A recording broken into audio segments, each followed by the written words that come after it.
तकदीर भी बदलेगी, तस्वीर भी बदलेगी, तू हिम्मत ना हार, तेरे हाथों की लकीर भी बदलेगी। लाइफ जितनी ज्यादा हार्ड होगी, आप उतने ही ज्यादा स्ट्रांग बनोगे, और आप जितने ज्यादा स्ट्रांग बनोगे, लाइफ उतनी ही इजी लगेगी।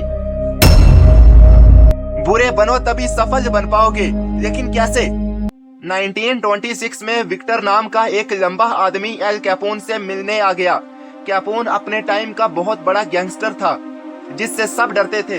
विक्टर ने कैपोन से कहा, सर अगर आप मुझे $50,000 देते हैं तो मैं उससे 60 दिनों में आपके लिए डबल कर सकता हूँ। कैपोन को पहले तो विक्टर पर शक हुआ, लेकिन विक्टर में कुछ खास था, इसलिए कैपोन ने विक्टर से कहा, ठीक है, ये रहे $50,000 जो मुझे 60 दिन में डबल चाहिए। अगर पैसे डबल नहीं हुए तो अंजाम तुम जानते हो। विक्टर ने कहा, जी सर, मुझे मालूम है, और ये कह के वो वहां से चला गया।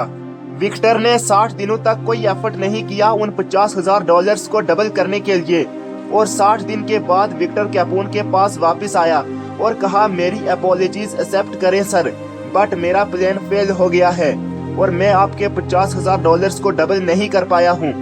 कैपोन खड़ा होकर अपने आदमियों को ऑर्डर करने लगा कि विक्टर को उस नदी में फेंको जिस नदी में विक्टर डूबकर मर जाए। लेकिन विक्टर ने अपनी जेब से $50,000 निकाले और कहा, सर ये रहे आपके $50,000। मैं अगेन शर्मिंदा हूँ कि मैं आपके $50,000 को डबल नहीं कर पाया। इस पर कैपोन दोबारा से चेयर पर बैठ गया और कहने लगा, मैं जानता हूँ कि तुम एक कौन आर्टिस्ट हो और धोखाधड़ी से पैसे कमाते हो।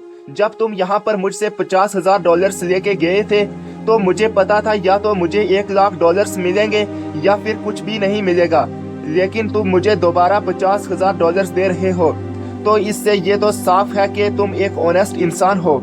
ये लो $5,000 मेरी तरफ से, तुम यहाँ से जा सकते हो।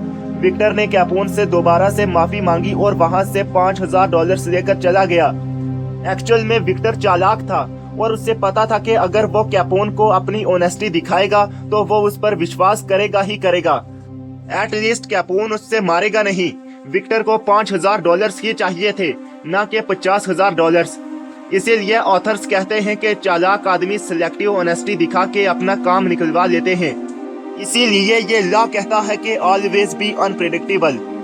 चाणक्य ने कहा था कि इंसान को बहुत ज्यादा सीधा नहीं होना चाहिए, क्योंकि अगर हम जंगल में जाकर देखें तो हमें पता लगता है कि सीधे पेड़ काट दिए जाते हैं, जबकि टेढ़े मेढ़े पेड़ छोड़ दिए जाते हैं।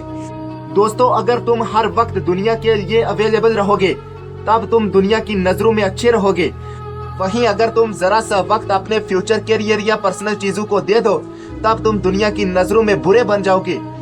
अगर तुम दुनिया के काम आ गए मीन्स तुम अच्छे हो। अगर तुमने लगातार दूसरों की मदद की देन यू आर ग्रेट। तुमने अगर लोगों के तलवे चाटने शुरू कर दिए तो तुम अच्छे कहलवाओगे। लेकिन अगर कुछ बड़ा करने का मन हो, जैसे IAS क्वालिफाई करने का मन हो, डॉक्टर बनने का मन हो, YouTube पर काम करने का मन हो, या कोई ऐसा ड्रीम हो जिससे पाने की दूसरे लोगों की औकात नहीं है, और अगर तुम अपने उस ड्रीम के लिए मेहनत करने लगो और अगर तुम बन भी जाओ तब इस जलनखोर दुनिया की नजरों में तुम बुरे बन जाओगे। बुरा बनना है लेकिन नजरों में, हकीकत में नहीं। लक्ष्य को पाने के रास्तों में भटकाने वाले बहुत मिलेंगे और उस समय तुम्हें उनके लिए बुरा तो बनना ही पड़ेगा, वरना ये दुनिया तुम्हारा हाल डिस्पोजल गिलास की तरह कर देगी। पहले इस्तेमाल करेगी फिर लात के नीचे कुचल कर फेंक देगी।